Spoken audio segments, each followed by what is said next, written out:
All right.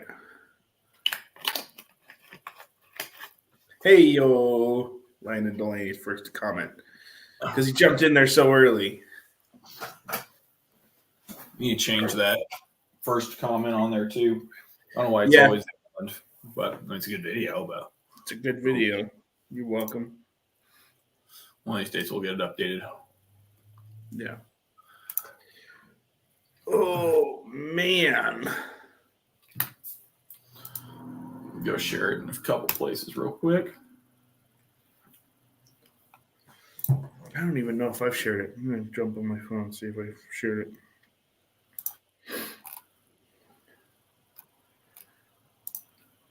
Oh, it's not going to let me.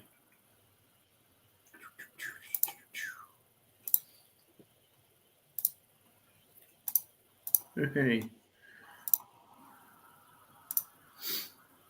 All right, we got that one. It looks so much better, like on the phone screen. I don't know why. Like it looks good. This is a good looking stream we got going, guys. I just went to full screen on a 28-inch monitor. It's huge. It's really good. Sweet. All right. Well, we got a handful of people in here. Yeah. We do. Landon's now on Facebook. Welcome. Oh, double. Look at you, Landon. It's like he likes us or something.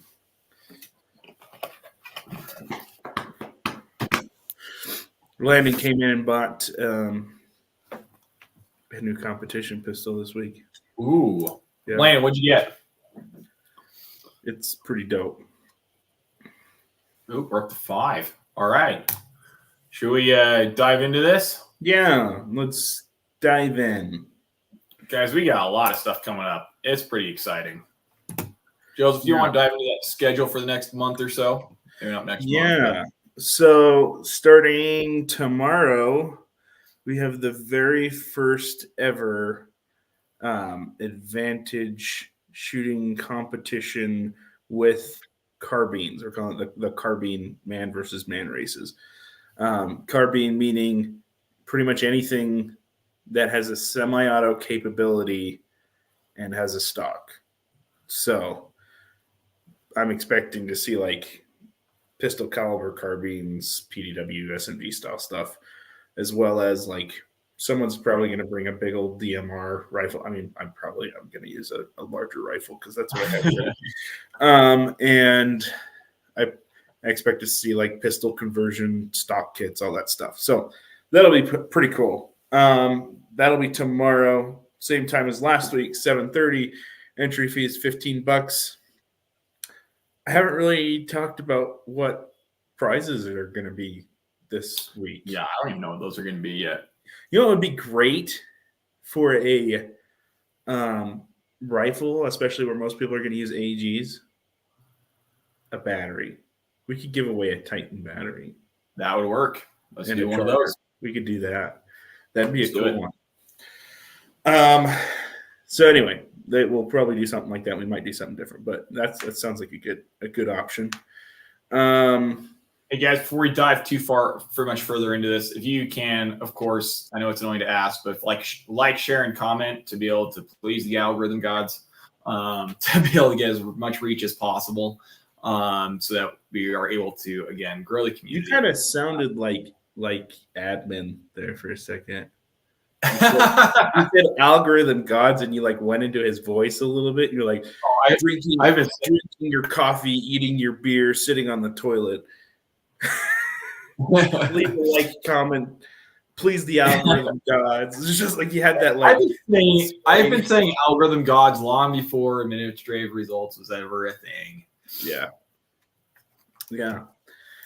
But yeah, seriously, do that. It helps us. A lot of you guys I've seen today have already preemptively shared our when we posted live tonight. A bunch of people shared it, which is cool. So appreciate that. But anyway, so carbine competition tomorrow, first one we've done before or ever. So we'll probably learn a bunch like we did last time when we did the pistol competition for the first time.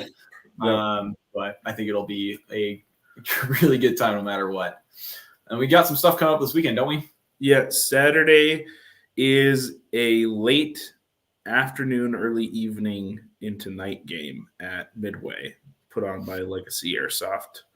So I don't know off the top of my head. I don't know the start time on that. Usually it's like 4 or 5 o'clock they get started, and then it goes into the night game. So if you're planning on going to that, probably the first couple hours are going to be still like day game play. So you're not going to have a tracer or flashlight or tracer BBs or anything like that. But as soon as it gets dark, it goes right into tracers without stopping. So if you need to pick up any of that stuff, we do have some tracers in stock right now. A lot of people have been like dying to get tracers. We got a bunch of them in the other day, and we immediately sold half of them. People need tracer units. So we're trying to keep tracer units in stock. We do have tracer BBs in stock. So come in and get your stuff. We have a lot of really good flashlights, and everybody needs batteries because we've sold so many flashlights recently. It's crazy. I love it because they're good flashlights and people love using them. But you got to keep those things fueled up with good batteries. Don't buy cheap crap batteries. The batteries that we sell are really nice, and they're not expensive. So what lights are there right now? I don't even know if I know. So we sell a lot of the Opsman 502 lights. Ooh, I need the M's and the 502Rs, which is the M-Lock version, and the rail, like Picatinny rail version. Super, super bright lights. They come with everything that you need to mount it. And get this. Well, I'll get to that in a second. So they come with everything you need to mount a pressure switch to them, which is a huge upgrade for a lot of lights. So you spend like $400 on a Surefire light, and it doesn't come with a pressure switch. Yeah, you got to drop another $100. Exactly. You're like another $100 for just the pressure switch. Not only that, these pressure switches have the constant on feature and the temporary feature built into them. Okay, so it's another $130 for a Surefire version. Yeah, now, exactly. We're not downplaying Surefire lights. They are fantastic. No, I love Surefire lights. That's what I use on real guns, but they're so expensive. And they're a little overkill for airsoft. Seriously, these Opsman lights are brighter than a standard Surefire Scout light is. So it's a huge, huge value for like $60, and then $449 for a pack of batteries for it. So not bad. And these will run 18650s or CR123s. And this is the part I was really excited about. Going back to Surefire lights, Surefire has like a very specific mounting profile for their lights. Yeah. So you can use different mounts and everything. And these match that same mounting profile. So you can use Surefire mounts with all of these Opsman lights. So nice. And this is not the new Pro mounts. These are the standard, like the Arasaka compatible mounts. The 2-bolt mounts. Yeah. And Ammon over Legacy Airsoft, they have them mounted on a lot of their rental guns so that they can use them during night games and rent them out during night games. And they're super good lights. So anyway, plug our business shamelessly there. I mean, that's why we do this, right? So come and buy a light. We also have several pistol lights available in stock right now that are also really nice. It's the Opsman 402. It's a kind of a mix between the Surefire X300 and the Streamlight TLR1 HL. Like it's a similar profile, so it'll actually fit into any of the holsters that work with the TLR1s or the X300s. So, that's so nice, man. Like the fact that lights come in different profiles right now even blows my mind. Now that the Surefires and Streamlights are so standardized for pistol lights. Yeah, maybe one day Cloud will drop the EPL, but we're still waiting on that. Come get a flashlight. Come get a tracer unit if you don't have one. Should we talk about the game of the farm? Yeah. So we've got that giveaway that we are helping with, or raffle, I guess, for the Return to the Farm game on the 28th, put on by Angry Unit 1 Airsoft. For those of you who don't know what the farm is a field that we used to play at all the time in East Idaho Airsoft. And just for the last couple of years, it's kind of been unavailable to us. Now it's available to us. So the owners and the runners of that event are kind of helping us make that a big deal by planning out a really good game and trying to get as many people there as possible. That being the 28th, obviously it's kind of more of a Halloween themed event. We're giving away a bunch of stuff from us directly, and they have also purchased, we've helped them get a lot of stuff purchased through us to give away for that event through them. So things like a Lancer Tactical starter kit that comes with a battery and charger and everything. It's all in the case right here. Boom.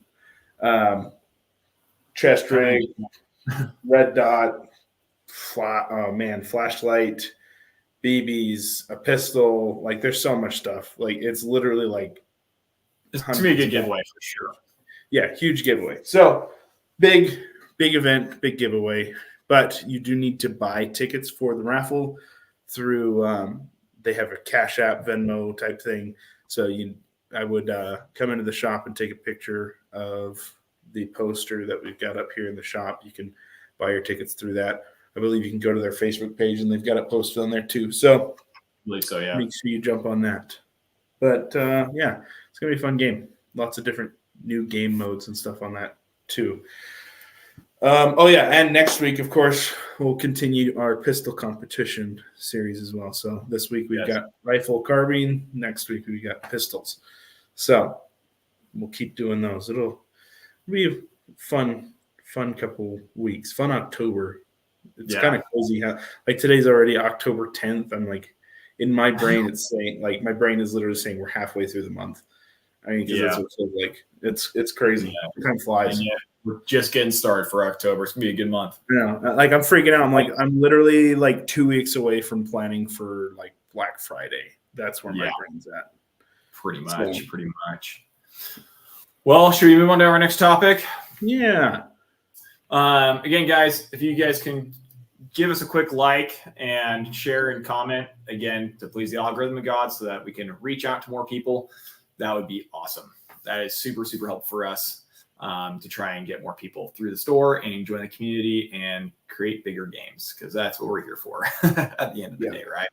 So anything you guys can do there would be super helpful. So what we want to talk about today is nutrition at airsoft, like large airsoft events. So either national level milsims, local milsims, or just when you're out playing all day long. Man, there's a lot to go into. Where should we start? Well, we've talked a lot about this over the years. Like, I mean, even to the point where when we get really focused on a topic, then like our brains get flowing on like product ideas to solve the problem. And we've talked about so many different product ideas and different plans of attack for this topic because it's so important.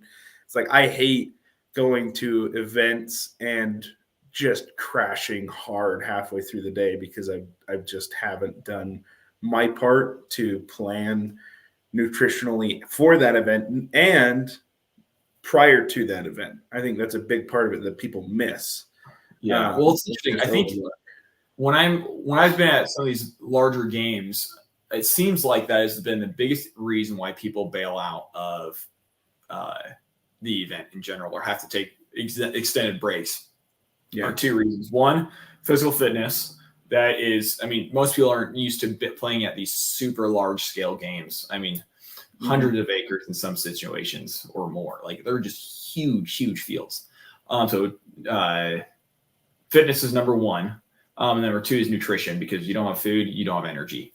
And so that's one of the big things that I think if you can nail your nutrition, you're killing it at a milsim game, no matter how good you are at playing airsoft, you're just gonna outlast most people. And usually the second day is more fun, is what I have found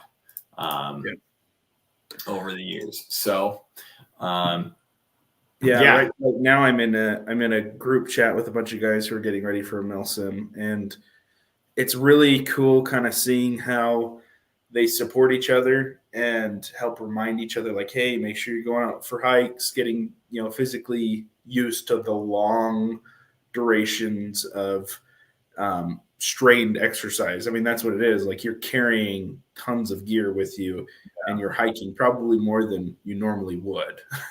And running around probably a lot more than you normally would.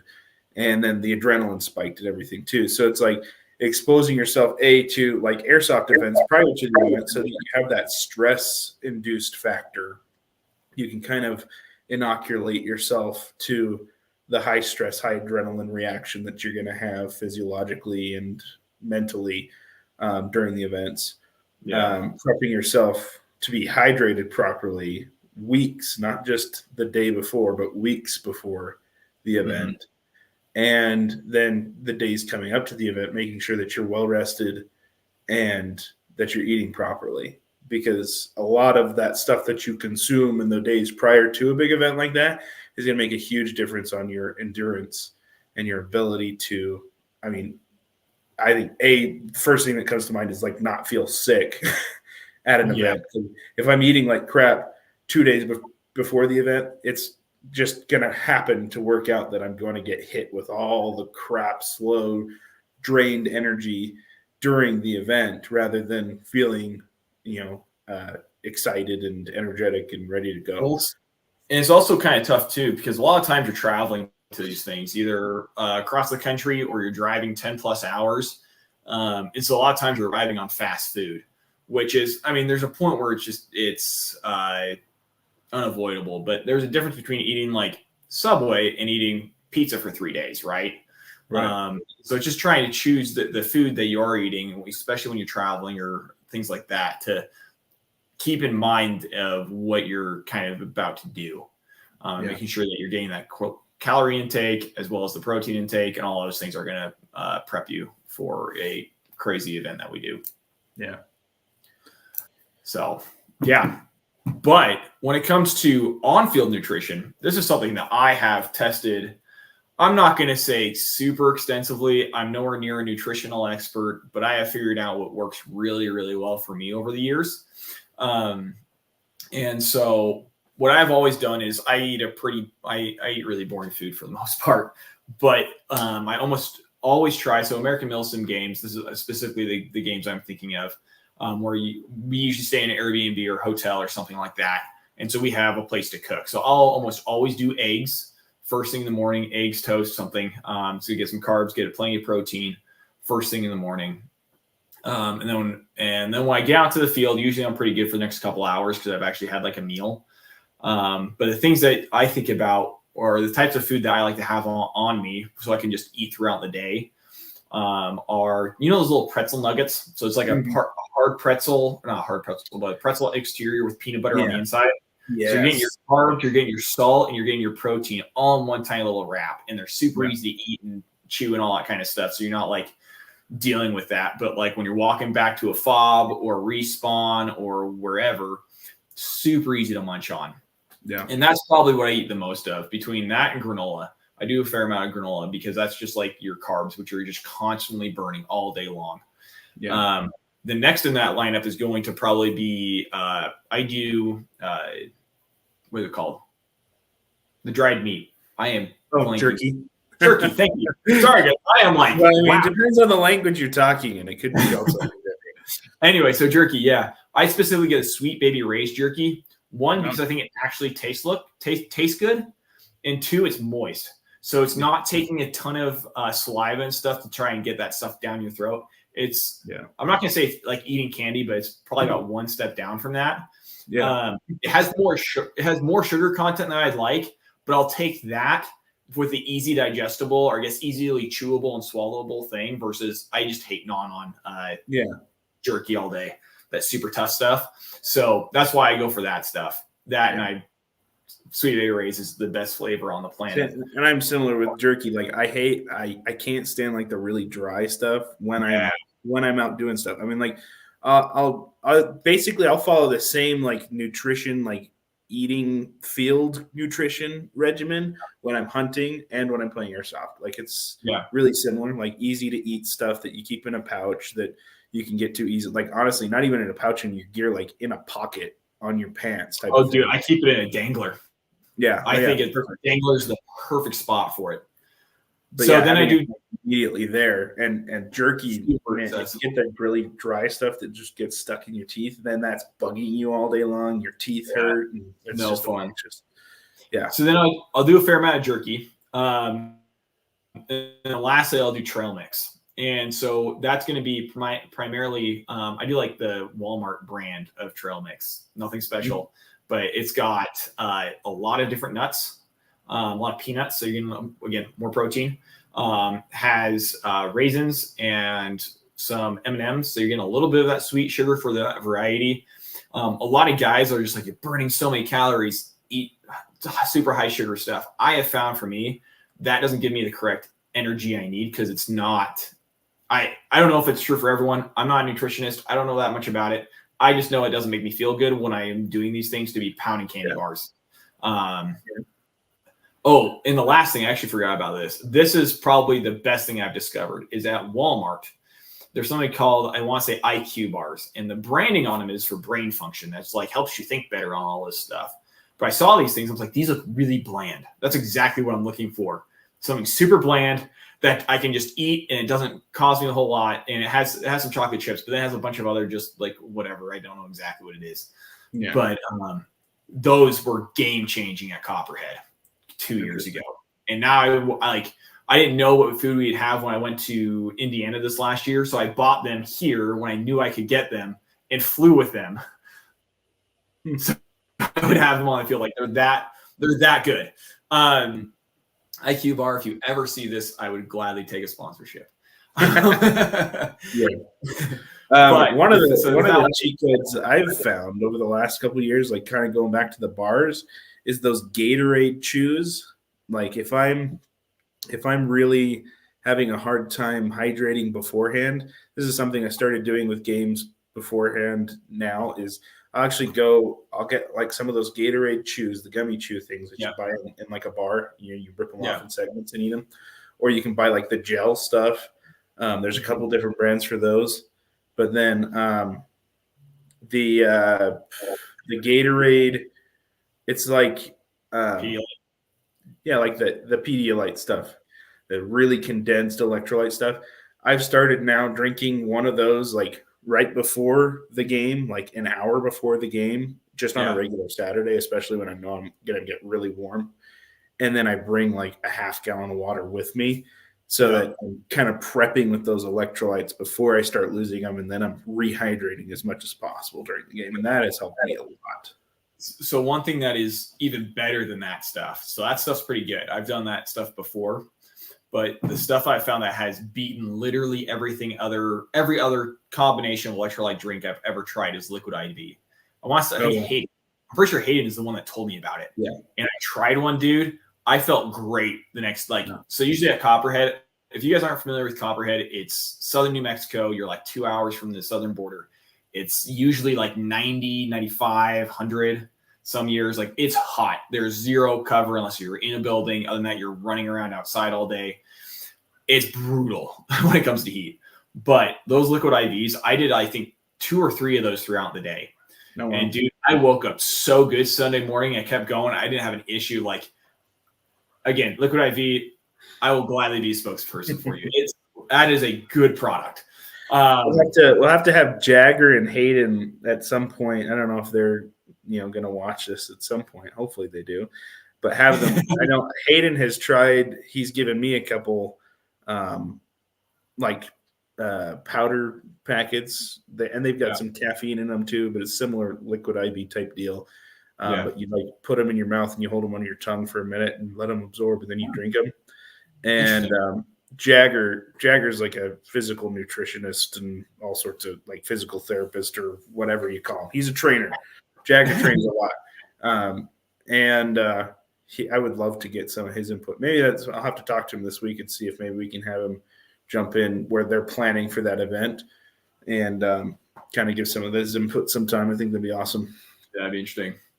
But I think the last thing I would add to my full nutrition schedule for these events is sitting down for lunch, like actually having more than just your quick food stuff. Now you're burning so many calories, you just need constantly eating whenever you can for the most part is what I found. But also like having a time to actually eat. And sometimes this is like I'm sitting at the fob for 10 minutes and I can sit down. I have a sandwich, like a peanut butter and honey sandwich, which I just keep on me at all times because you never know where you're going to be at lunchtime. And if you're really planning ahead, the first Copperhead I went to, which I was completely unprepared for, we had a Mountain House meal split between 3 people. And you're not that hungry, but man, those calories from a hot meal, even though it's 100 degrees out, was amazing. To this day, I still will never forget when that salty, like it was a stew, some kind of beef stew or something. Dude, it was so good. Hands down, best beef stew I've ever had. Yeah. Well, we found that like it's some of those bigger events that we've planned here. Like this last June, we did a Vietnam themed event. Yeah. And it was very like squad focused. And the objective and the goal with lunchtime was to keep playing through lunchtime. A lot of people ended up exhausting themselves and not planning ahead very well for the morning half. So by the time lunchtime came around, they were just tired and they went down to, Little Caesars and grabbed pizza or something and then came back. But, yeah. Those of us that stayed around, like we kept going with the game pretty much. And we're like, okay, one squad's watching, like on watch, the other squad's eating and then rotate, right? And a bunch of us brought some of the humanitarian daily ration MREs with us. And those are really good for those types of events. I mean, it's an MRE, so an MRE is an MRE. They don't always taste the greatest, but you can eat them cold, and they're edible. They're good, and they have everything you pretty much need in them. And actually, some of the parts of them are really freaking good. So that's what we found works really well. And having that time to sit down and actually take a break and kind of boost your morale with good food makes a huge difference in the rest of the day. Yeah. Yeah. Do you have one of those MREs, right? Dude. Yeah. So we actually sell these here at the shop. They come in the funky orange packaging because this is not like a regular military XMRE type of thing. It's not Chili Mac or anything. That'd be amazing. But this is a humanitarian daily ration. So it's kind of meant to be something that, they can ship overseas.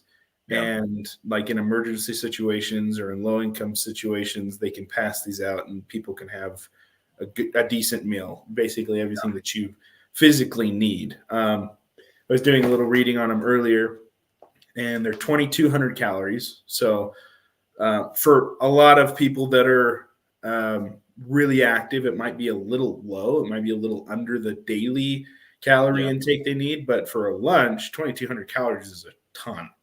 Even if you don't eat the whole thing, like it's still super calorie dense and you eat as much as you can and you just keep moving, right? I know like 2,200 for like, I want to say at those events, I'm burning 3,000 plus calories and I'm a pretty small guy. So.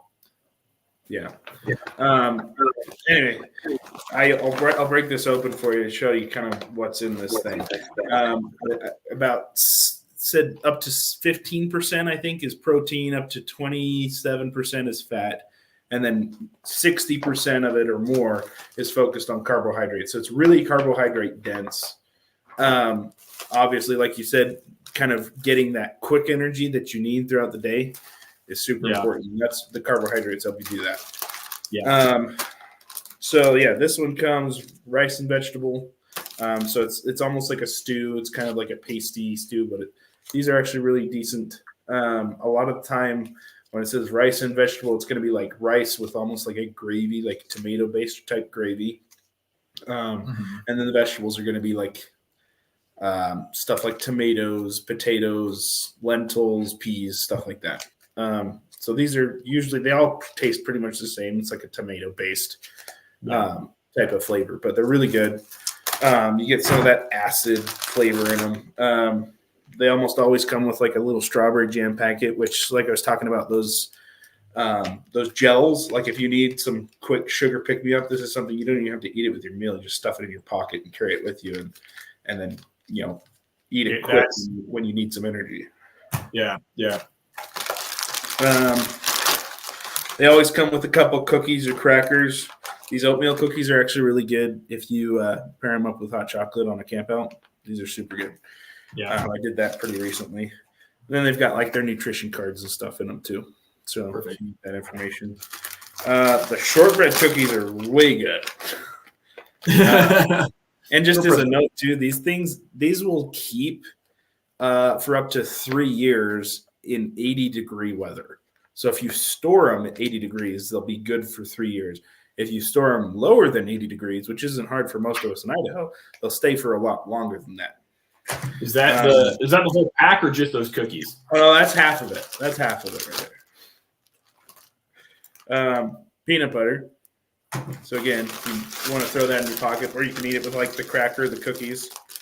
They always come with like matches, a moist towelette, napkin, fork or spoon, and then comes with another entree. This one is peas and tomatoes. So again, kind of tomato based with some other vegetables in it. This is literally a Pop-Tart. It says toaster pastry, brown sugar. It's literally a Pop-Tart in a Pop-Tart packet, vacuum sealed in the foil. Those things are so good. Yeah, they kind of like congeal into like a solid, hard brown sugar biscuit, but they're so good. Like they, yeah, especially on the super high calorie days, man. They're so helpful. And then the vegetable crackers. These are I think best eaten. They're super dry. This is like if you do the one cracker challenge where you like stuff it in your mouth. I guarantee you 2 minutes. Nobody can eat one of these in 2 minutes. No, not a chance. Those things are massive. There's no way. They're huge and they're super dry, but they're really, really good with like the vegetable based entrees.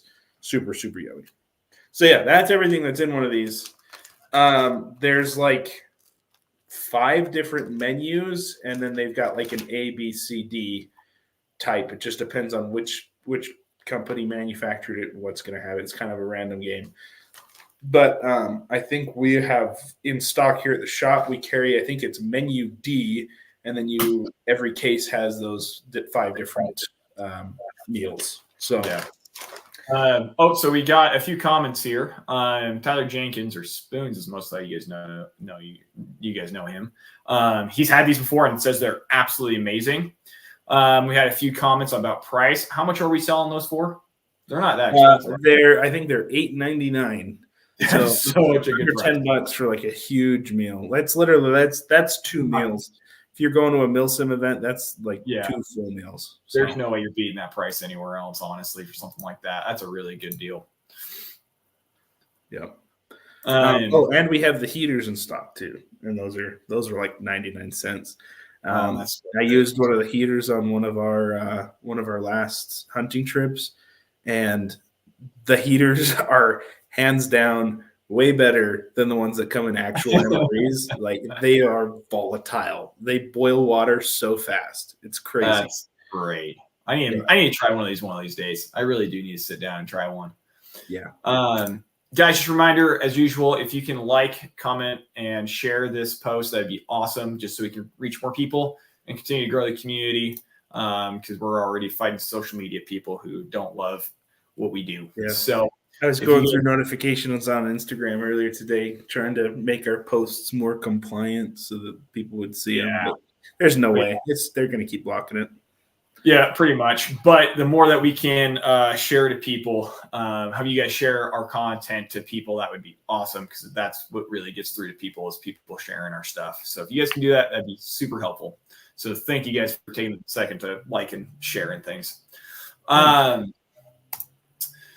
Yeah. Do you guys have any other questions about nutrition while we're on this topic?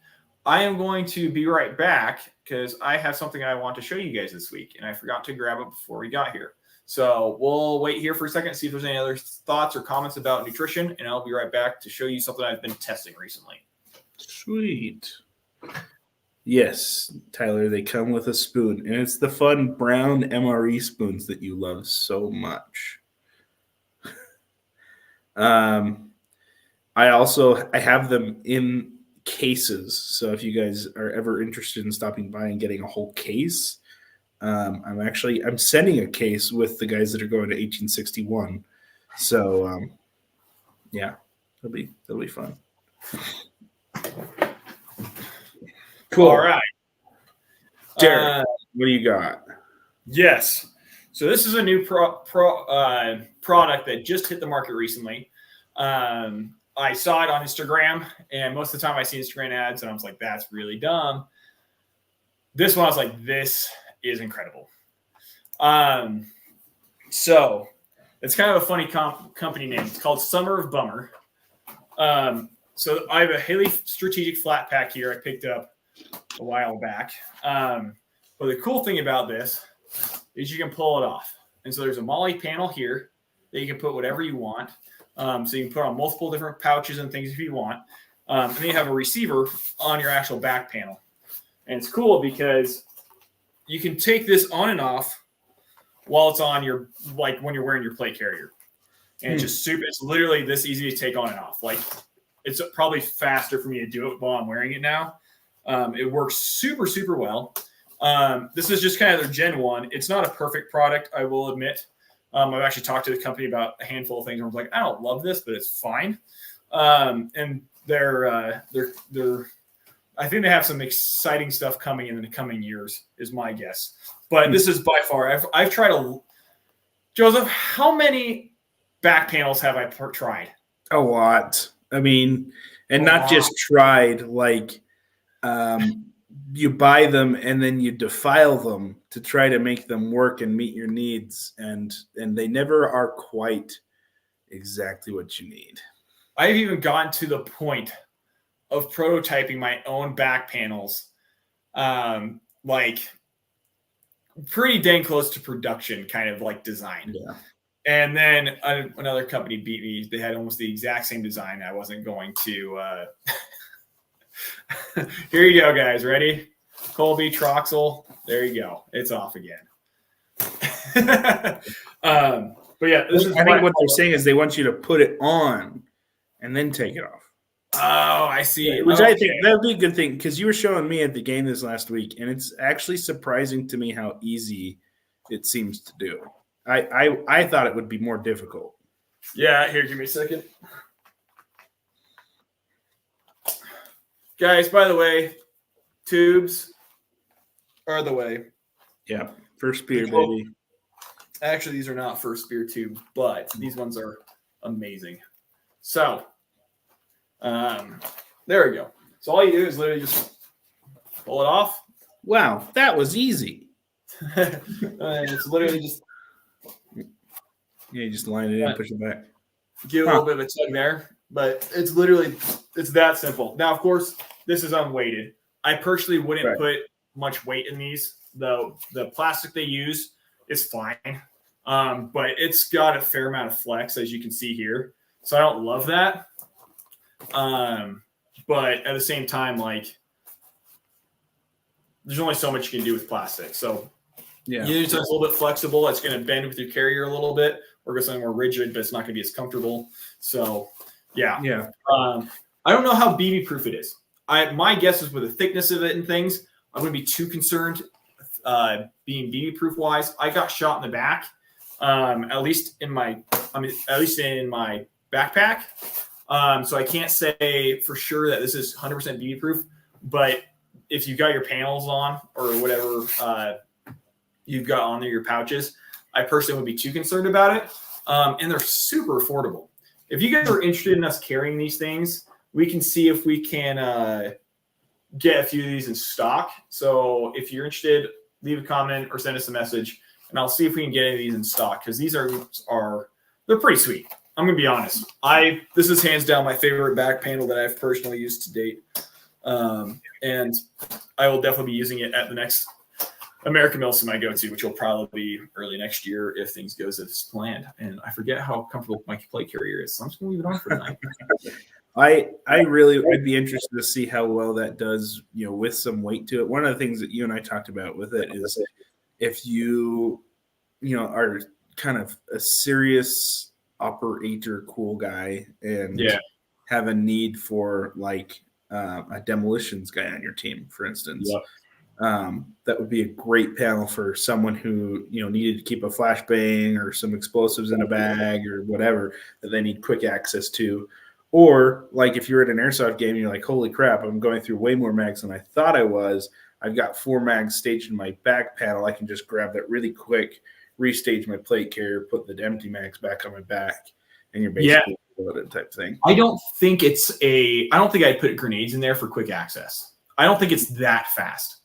I think it's fast enough so when you're at a fob or you're doing downtime or you're getting ready for night, you need to throw your night vision on or switch out your glasses to another thing where you're still pretty quick, but you're not like super, super fast. Like, let me get it on and off, because as soon as you start trying to get things on and off really fast, you're going to miss you're trying to hit gaps this big to get the slots to get it in.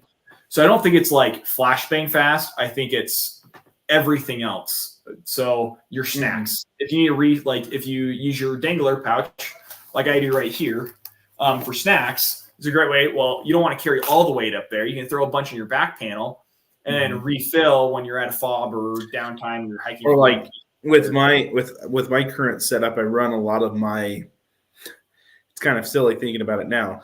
Like I run a lot of my batteries, like replacement batteries for like my nods or for my flashlights or whatever. I'll run those in my drop pouch, where having those, in a bag where I don't ever need them fast. Hopefully, if I do, I didn't plan well, right? Yeah. But the whole switching batteries is a lot better to have something. I mean, like either med kit or even maybe grenades in that pouch up front. I think easy to get to. I think med kit situations are ideal because you're not pulling med kit out when you have 3 seconds. You're pulling it out when you have 2-3 minutes, right? Yeah. And so keeping your ace wraps or something back there would be perfect. That's probably what I'll end up doing for my next time, is keeping my ace wraps in there instead of keeping them in a pocket or something where they're not nearly as comfortable. Yeah. And I don't know if that'll quite be quick for access enough, because a lot of times you'll be down and some medic dude will be right on top of you, wrapping you before you even have a chance to really sit down. So I don't know. I don't know if I'll keep him back there. That's probably a little bit too much. It's more so like your extras, your batteries, your nods, your stuff like that, where you don't need crazy fast access, but it's easier. Like you don't need a buddy to access your snacks anymore. Because that's the worst thing in a milsim is like you're at a fob, you're like, hey man, can you grab my thing? It's like, no, it's not that pouch, it's the other pouch. No, it's the other pouch. Nope, it's the other pouch. Like this now it's just like you grab it, you take care of yourself. You become a lot more independent and it's totally reachable. Yeah. Now, if you are absolutely jacked and you can't reach back here, this may not be a product for you. But for most of us skinny dudes, it's my problem. My arms are just too big. I can't. Yeah. So I don't know. I really, really have been impressed with this product so far. Full transparency. I've used it at one game, but I expect that as I use it throughout the next year or so, I'm just gonna love it more, is my guess, unless something weird happens. But the other thing too is that they do include a buckle, like a Swift clip kind of thing, like this right here, at the bottom, so you can clip it. So it has a little bit more, so it doesn't like bounce out or something. That was my next thought, was like, if it were weighted, how would it do if you were like sprinting, for instance? I think depends on, like I said, I don't think it's going to be something that you carry like a bottle of BBs in, or 2 bottles. Probably one's fine. But like if you're carrying 2 or 3 bottles of BBs, which is an obnoxious amount to carry anyway, unless you're doing an LMG thing, I think it's totally fine. I think it's more so if you're going in and out of, if you're going through a window, which I have done plenty during airsoft games, or going up and down a ladder through a tight little thing where if you're going down and this gets snagged, it's going straight up and it's going to fall to the ground probably. If you get your nods in there, you don't want it to happen. So it does have a buckle, so it wouldn't be nearly as fast as what I'm showing here today. But with that being said, it's still great. And I personally haven't ran the buckle because I just wanted to see if it was needed, or if it was one of those like extra security things for other things. And if I put my nods in there, I'll probably end up putting it on. So that's just a quick note. It's not nearly as fast if you're using the buckle, but for my needs right now, I don't see it necessary to have it on. Yeah. So well, cool. Glad that you like it. We'll have to look into a little bit of getting our hands on those and see if people are interested in them. Yeah. But this has been a fun one for me to test so far. It's probably one of my more fun products I've tested over the years. Yeah. Well, cool. Yes, Trevor, we talked about the carbine match tomorrow. We'll bring it up again right now, though. carbine match tomorrow. So anything that shoots semi-auto and has a stock, you're welcome to bring to that event. It'll be fun. $15 entry, just like the pistol competitions. And yes, we're going to be giving something away. We've talked about possibly like a Titan combo that we'll give away, since a lot of guys are going to be using AAGs at that. Other events coming up next week, we've got pistol match on Wednesday night, 7:30, here at Advantage. And then Saturday, I checked a text from Ammon from Legacy Airsoft. There will be a game this weekend evening. He's posting details on that now from his page. So all that information should be there. See if it's there now. And then we talked about the game coming up on the 28th, which will be a pretty big game. Obviously, tons of stuff that we're giving away for that too. So come support your local games and probably win some free stuff. I mean, at the volume of stuff that's being given away and raffled away at these things, it's like you pretty good chances of winning something, right, Trevor? Trevor won the pistol that we gave away last week at the shooting. Nice. So yeah, he shot pretty That's well. Cool. Again, if you are watching and you haven't already shared this, you should do that. We really want to get our, I guess, live stream podcast, whatever you want to call this, out to as many people as possible so we can grow it more and hopefully reach a lot more people, bring people into the hobby and get them informed on the stuff that we're doing here locally, which is cool.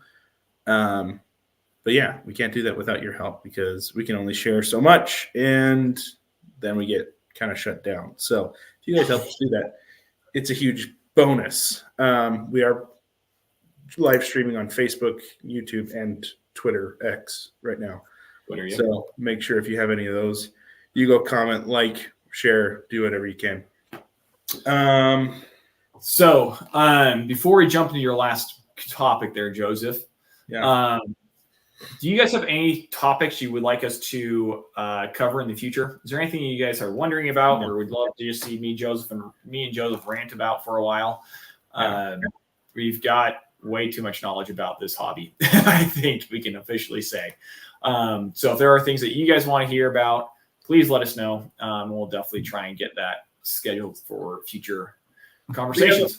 We have a lot of experience and knowledge about this hobby. We also come across pretty serious brain farts sometimes. So yeah, we have a hard time coming up with topics that we feel like you guys would enjoy. Landon says new guns specifically. That's something that we've talked about. We want to talk about a lot of the new products and technology that's out there. Guns are hard to talk about because we want to be able to show them to you guys, which we can't really do on a live stream. But as we grow more, maybe what we'll end up doing is having other content available for you guys too that could do that. Yeah, it would be fun to cover some of these guns. The issues we can't. So if you guys don't know, on YouTube, you can't handle anything that's gun-like on this live stream, or you'll get shut down. So we can't actually handle guns. So it makes it really difficult for us to show things. There are things that we can do if you guys want to. We can talk about abstractly about them. I know KWA is about to drop something new. I've seen pictures. It's not the same. Cool. One dude who works for him, so I saw his post. They've already got it posted on eBike. Yeah. Do they really? Yep. Yeah. No. It's already up on their site. Anyway. But yeah, we could definitely talk about new products as they're released, like you said, especially the more innovative stuff.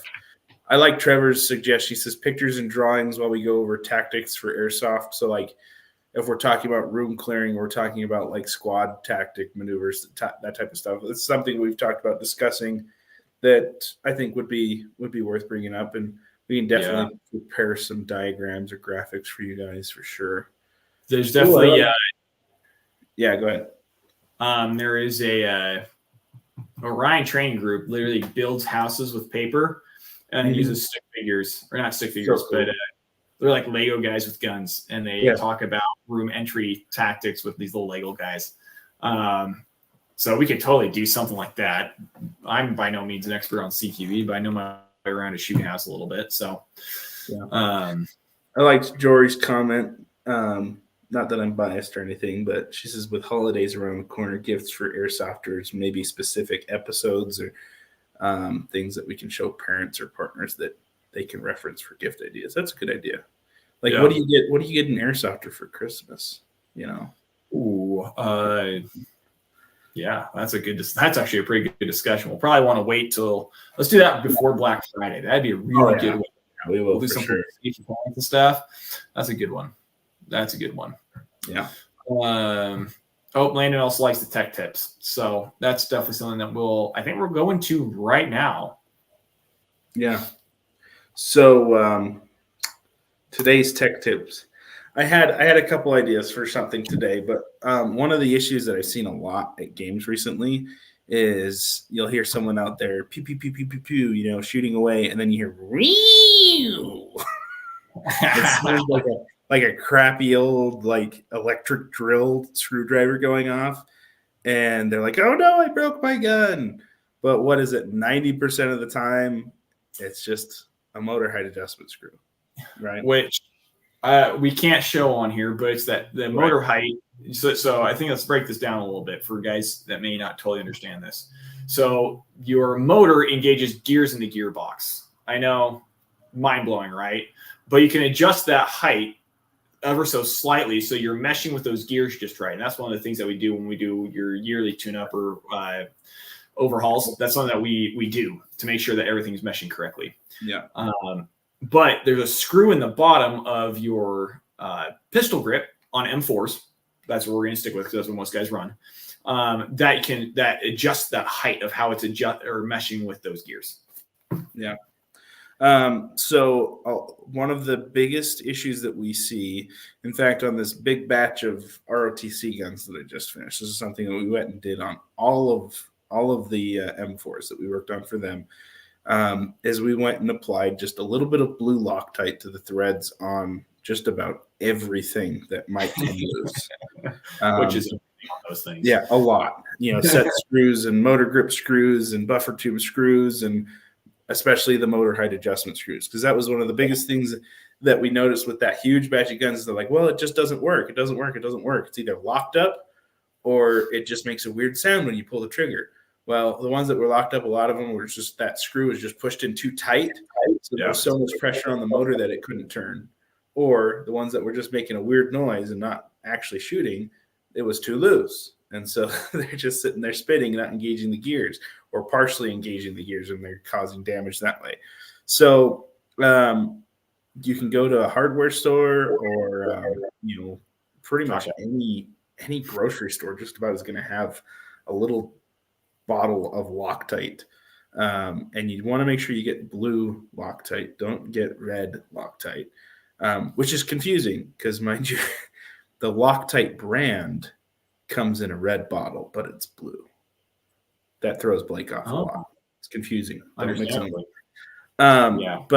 get like a cheaper Permatex brand. The Permatex blue Loctite is blue. The Permatex red Loctite is red. Yeah. So get the blue Loctite, which is meant to hold screws in place that are supposed to come out at some point. The red Loctite holds screws in place that you don't ever want to come unscrewed. So don't use red Loctite anywhere in your gun. But the motor grip adjustment screw, if you back that out all the way, put a little bit of red or blue Loctite on the threads of that adjustment screw, and then thread it back in and set that motor height adjustment properly, that will save your gun a lot of issues if it backs out, and you could potentially end up stripping out a bevel or pinion gear, which are the first two gears in the whole system. So thereby the most important, because nothing works if those don't move. So anyway, Trevor commented one of the downsides, or what are the downsides of brushless builds compared to high speed. So Trevor is speaking from some personal experience. I think the first thing that we should talk about is what is brushless and what Yeah, is I was just gonna mention that. So a Yeah. standard motor in airsoft is a really simple motor design. They're really nothing crazy. It's basically got a shaft in the middle with a copper coil on the motor shaft called the armature, and that armature is engaged by two brushes that have a positive and a negative pole, right? And that's what connects to your trigger switch. And those positive and negative electrons obviously flow through the motor, and that's what causes the movement, right? So a brushed motor will use those two physical brushes that are meant to wear out over time to engage the armature and cause that movement to happen.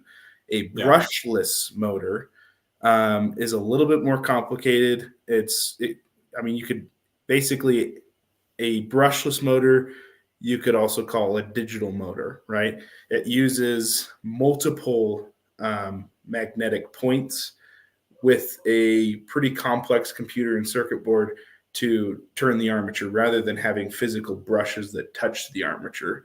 They're a lot more precise. They usually will provide digital feedback to whatever is running them to allow that pinion to end in exactly the same spot every single time it moves if you need it to, or end in a specific spot. So they're really complex. They're really expensive.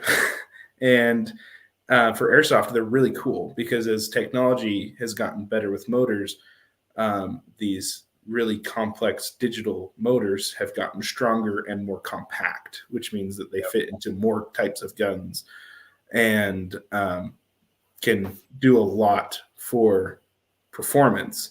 That being said, downsides of a brushless motor, or as compared to a brushed motor, is that a lot of times it can be underestimated. Too much power. The amount of output. They're super efficient, so you don't deal with the heat and the power loss that you might get with a regular brushed motor.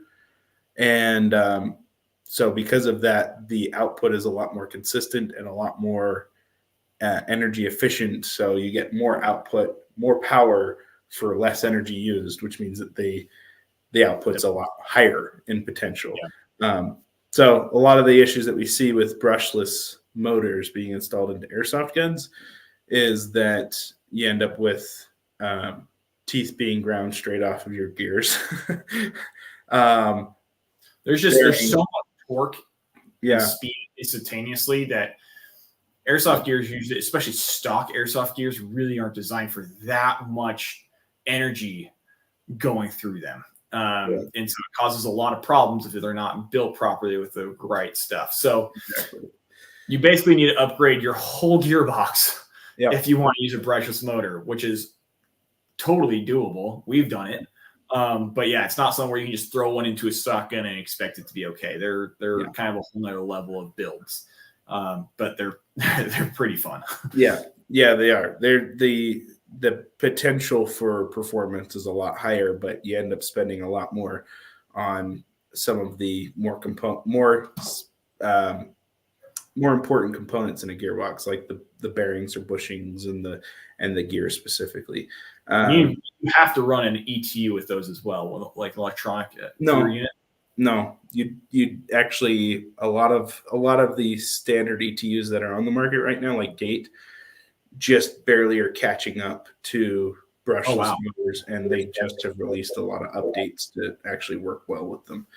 So yeah, you cannot just drop a brushless motor into a standard gun without any major modification. But Trevor just asked, can you drop a high-speed brushed, so standard brushed motor into any gun without major modification? You'll run into some of the same issues, but not to the same extent.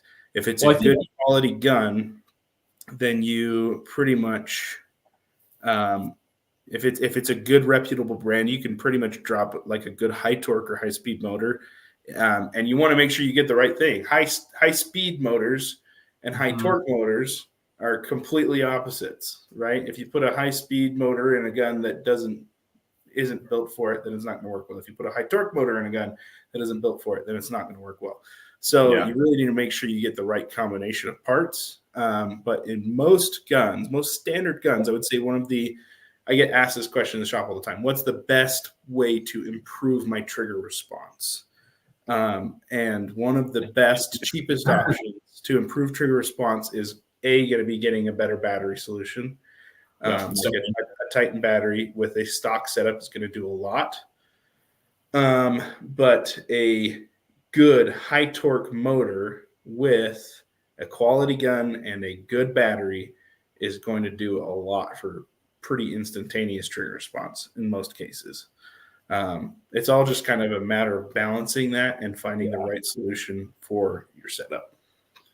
Trevor, so let's talk about high torque versus high speed. And I think the great way to look at this is you think about cars, right? So you think about like a 18-wheeler truck. That thing has so much torque. Its top speed is terrible in the gambit of cars that have wheels, right? And so, but it can pull, let's say, an infinite amount of weight. Of course, that's incorrect, but for this demonstration, I think you guys understand what I'm saying. You can pull a large amount of weight with a ton of torque. Now, speed, you can't pull much weight, but the top speed on that is going to blow that high torque setup out of the water, right? So you look at a sports car versus a diesel truck or a 18-wheeler or something, or semi. Of course, we're taking Tesla out of this scenario because they're the exception to the rule. But they're a brushless motor. They are a brushless motor, exactly. And so you look at the breakdown of these two. And so high speed, it's not going to get super, super fast right away, but the top speed on that motor is going to be a lot higher. And so if you match that with, I believe, high torque gears is how you get really good trigger response. Yeah. Now you look at a high torque motor, that's going to be a lot more speed instantaneously, but topping out is going to be really, really low compared to a high speed motor.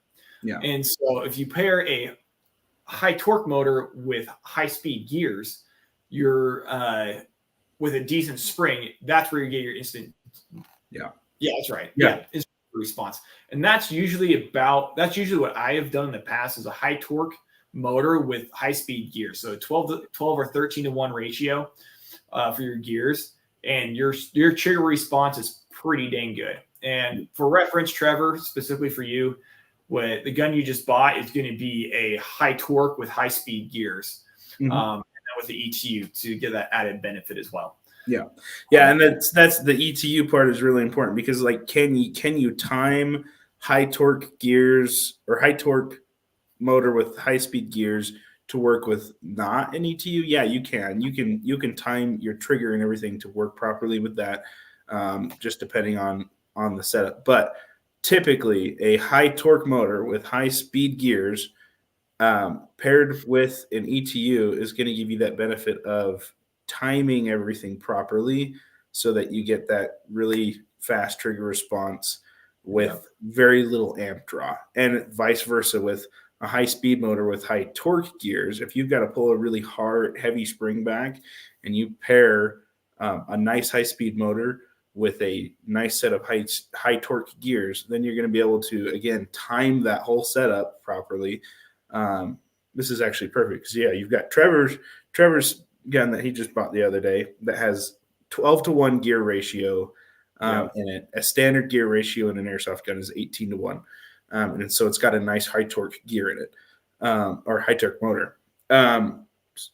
Tyler, who was on earlier and commented, he's got a DMR that I built out several years ago that's got a really nice set of high torque gears in it with a high speed motor, specifically to give it that low amp draw production with the benefits of having a heavier spring and a slower rate of fire. So it's all just a big balancing game. It's kind of interesting. It all comes down to your battery too. On top of that, right? Oh, yeah. Because your battery is truly your limiting factor here. Of course, we're getting really nerdy into stuff right now, right? But your battery is kind of your limiting factor. This segment is not sponsored by Titan. And Titans are not the end all be all for batteries. I'll tell you that right now, even though they are freaking amazing. Anyway, because your battery can only deliver X amount of power. And so that's why you have 11 ones. You have, and then you have to consider your amps and your volts and all that kind of stuff, and your overall what the gun is able to take. And so that's why you're kind of worried about efficiency at the end of the day. Because if you have too many amp draws, you're either going to burn up your motor, or you're going to burn up your battery, or your wiring in between. Yeah. Basically, a bunch of bad stuff happens. And so depending on the build you're doing, that's why you have to kind of choose your motor and your gears correctly. And this is why having a end-all be-all AEG is kind of impossible, because you have to design it around the spring you're going to use, which then drives your whole entire system all the way back to your battery. And that's the nice thing about HPA is, and one HPA lower really can do all the jobs. Especially if you get one of the super high tunable ones, the ones that double pop it and all that kind of stuff. But that is that's the rant about high speed versus high torque motor. It's a lot of and Landon asked earlier on, do I plan on doing teching classes at some point? And so it's one of those things that I am constantly working on. I've actually started writing curriculums and PowerPoints and everything for classes, but a lot of this stuff is stuff that needs to be learned in a practical environment. It's not something I can just throw up a PowerPoint and teach you all about it, right? A lot of it is stuff that needs experience to learn. So that's something that we've talked about doing, and it's something I do with people pretty regularly here at the shop too. I'm always, what we could do though, advice, but what is we have a decent stack of boneyard guns. Yeah, I do. We could actually go through and do a class on those boneyard guns.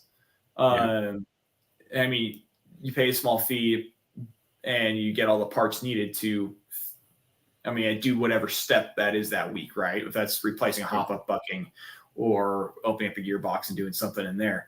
That's actually an interesting idea. Maybe we'll do we'll post up a survey, I think, and see if there's any interest in that. Joseph, if you're willing to do that, of course, that's going to be a fair amount of work for you to be able to teach people. But I think that could potentially be a awesome opportunity for a lot of guys. Yeah. I think that could be pretty cool. So we kind of got off into the weeds a little bit there, but that's the thing is when you start, this is one of the hard things I have with this whole tip corner thing is that it's all of the different parts are kind of interconnected, right? They all interact with each other. And so when you get talking about one thing, it very naturally leads to the next thing. And so talking about, motor height adjustment very naturally leads to, well, what about different types of motors? What about shimming the gears properly to interface with that motor? What about the different types of gears that you might use because of the type of motor? And it's a whole thing. And so it definitely is something that I want to teach a little bit more. Look, we got two signups for that class already. Easy peasy. Now and they don't even know the price yet. That's how you got a good product. Yeah, I think what I would really like to do is do that with the boneyard guns. And my goal with that class really would be step one is to learn how to properly diagnose, right? And so we would take those boneyard guns and you would accurately diagnose what issues there are. And then I would basically help you come up with a plan to address those issues. And then we'd have to make it so probably that the fee for the class would cover the majority of, the different parts and components that you might need to replace. Yeah, we have to do that for sure. But, I guess because we've only got two of you guys on here left, this is something else that we were talking about doing and want to get your thoughts on. Is we're thinking about starting to do a Stop the Bleed course, which is a medical course. And I believe it'd just be one night a week. It'd be free. Are you guys interested in that at all? Is that something you guys would attend? Yeah. I know not a lot of airsofters are kind of in that prepper mindset or just trying to be prepared civilians in general. But is that something that would interest you guys? Because that's something that we are currently looking at trying to figure out how to host. And we think it'd be really great to be able to do for the community in general. But obviously it all starts with you guys, and this is a big thing for us to do. It'll take a decent amount of work to get all set up, but we can make it happen if there's interest in that. Again, that'd be a totally free class hosted at our place, and I think it could be really awesome. Yeah, sweet. Yeah, that would be a totally free kind of, we'd host it. And I know like the Stop the Bleed class that a friend of mine teaches, they provide all of the material, all of the stuff that you need. It's a really pretty basic, like how to address bleeding. And, like the number one goal with wounds caused by firearms, knives, and everything is obviously that we want to stop the red stuff from coming out. that's the big thing, right? So if you can keep the red stuff inside the person, they generally last a lot longer. And so that's basically how a Stop the Bleed class addresses it.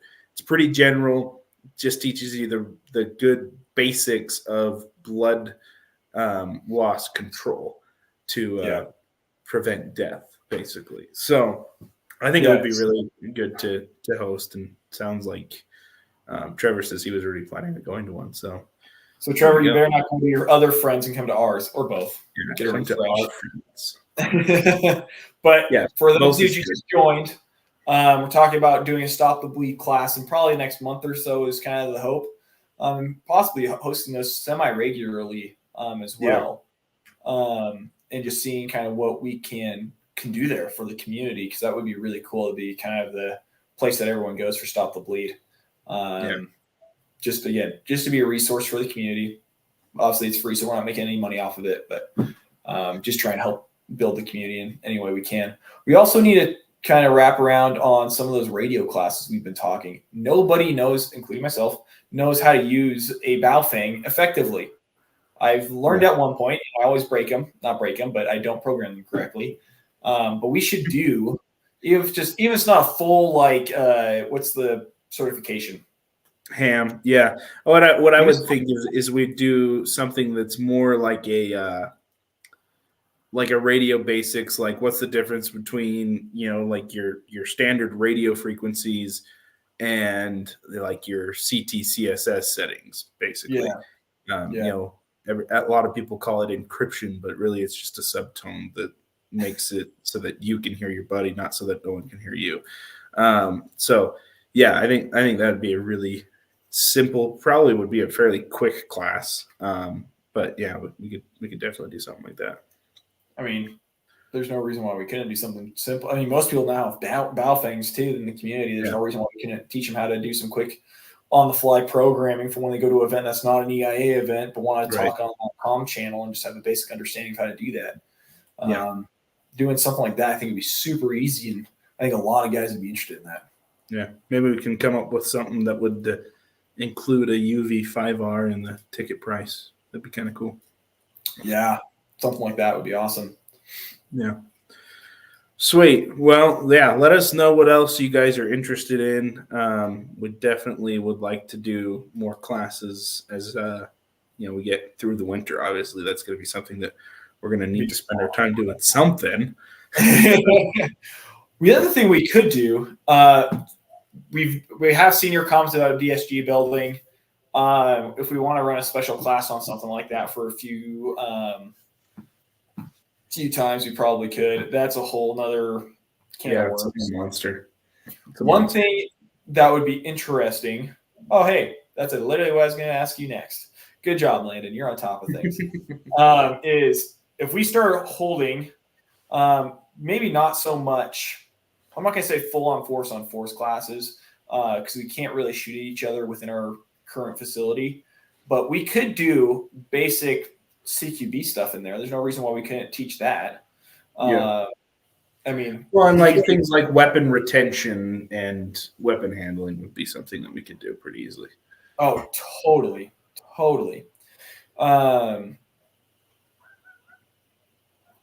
We should talk about holding something like. I think we'd have a pretty good turnout for even kind of weapon manipulation, CQB basics, something like that. I bet we could even brand it as CQB basics like 1 and just focus on walking through a doorway with your gun, which is a whole thing.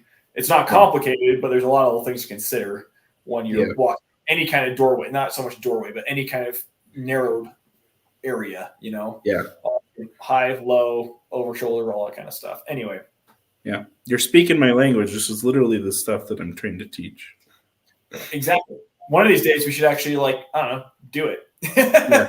Yeah. I know everyone just thinks I'm an airsoft nerd.